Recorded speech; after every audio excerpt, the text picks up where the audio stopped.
we're going to look at the capo. Capodastro, I think. Capo, oh goodness knows. So basically, why would we use a capo? So flamenco guitarists use a capo, usually on the second, obviously on other frets as well. What physically happens to the string? It's shorter, therefore it's a little bit tighter, and therefore, is bright the right word to use? I don't know, but it definitely has a lot more clarity.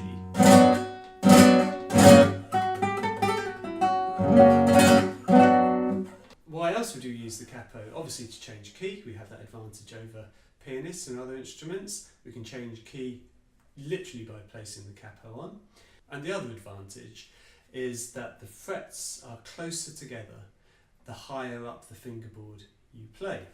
So I particularly use this technique with beginners.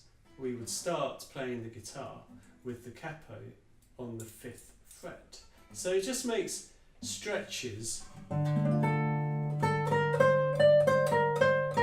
so much more manageable and so much less of an effort. One of the biggest problems when you're starting out is that you get lots of buzzes, especially when you're playing down here. It's very, if just for a C chord, for example, it's very difficult to get all the fingers, particularly the third, right up to those frets to avoid any buzzing. As soon as you place the capo on the 5th fret, it really isn't a huge stretch. The hand is much more comfortable, the arm is closer to the body, and it's basically much more straightforward. So playing with a capo on, I wouldn't even say it should just be for children. I mean, really, if you're starting out and you're finding very hard to stretch, perhaps you've got small fingers, so I would suggest placing a capo higher up the fret and just playing in that position. Why not? Why not do it? I mean, if it works, it's the music that's important. Over time,